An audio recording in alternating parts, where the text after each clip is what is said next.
Centralized America is like a human body. You have veins going out all over to your extremities. And your extremities function very well. Then disease sets in. And all of a sudden, the blood is not being fed to all these extremities. And the proper nourishment to keep your body free is co-opted because, number one, you don't eat right, you don't exercise right, and you don't have a feeling of well-being because the psychological is very important. So your body begins to die prematurely. Well, that's the same thing with life. Life is organic. And in order for it to be organic, everything has to flow freely. You look at everything and anything around you, and you'll see that anything that is centralized is wrong. What really blows my mind is you go to school and you learn history, but it means nothing to you because you don't do anything to change it. Another empire rears its ugly head and does the same thing that every other empire has done. They overreach, become greedy, and they become too large for themselves and they can't maintain, because what happens when you become an empire is you've got to maintain a military. That's the only industry left in America. That's proof positive. Look at the budget of the Defense Department. How do you allow that? We weren't like that when I was born. I was born in 1939. We weren't the world power. There was another empire called Britain. And allegedly, the rise of communism was another empire. Both of those empires are gone. Just like the Romans.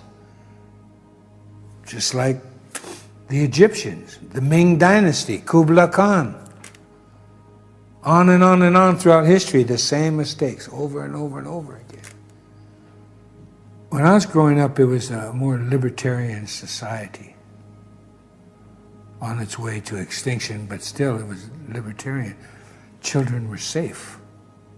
We could go to the playground without adult supervision because we were safe as children. We didn't have to get permission from the school board and get a play date with adult supervision. Now children cannot grow up, except in very rural America, without adult supervision. So if you're going to go local, you have to start with your family. I have a friend who has a son. I have a son the same age.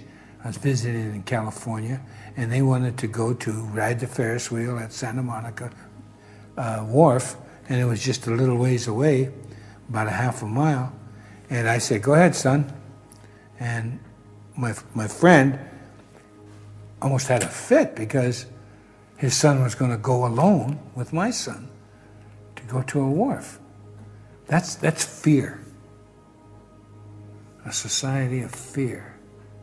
Think about it. A society that's upside down, banning smoking in public places in a city, yet they allow the cars to drive back and forth. What kind of logic is that? The handwriting on the wall for America. It isn't good because to wrest control of the monetary system from the Federal Reserve will take, I'm sorry to say, a revolution. And America has been through it before a couple times. So, and 3 times actually, if you count the union movement, because they revolutionized the people. And whether you like unions or not, there was a time in America when the people, through unions, made their political mark on the ways of America. For instance, the union movement was responsible for the GI Bill, the greatest affirmative action program for white people in the history of America. It's information deprivation. That's what they're giving us, you know, with the federal school system, No Child Left Behind, and all of that, the dumbing down of America. You know, that's Indian policy. That was born on a reservation in the boarding schools, man. How you dumb down a people in your mode of education. See, I'll give you an example of America as I was growing up. Again, more values here. You know, with local control, you have more honesty. That's just a rule. Think about it. Local control engenders honesty. When I was growing up, I went through a school system in Northern California, and all of California's public education was considered the finest education in America. And this is in the 1940s and the early 50s. America was considered #1 in education in the world. So I have the benefit of coming from the best public school education system in the world. That's pretty good. Now, the United States of America is ranked 23rd. I know it's worse than it's ever been. And California is ranked 43rd in the nation in public education. Wow, what happened? What happened is you got saddled with Indian education. That's how they educated us. They dumbed you down. They're dumbing you down. There's no value in education anymore. It's Indian education. And that's why I call America the largest reservation in the world.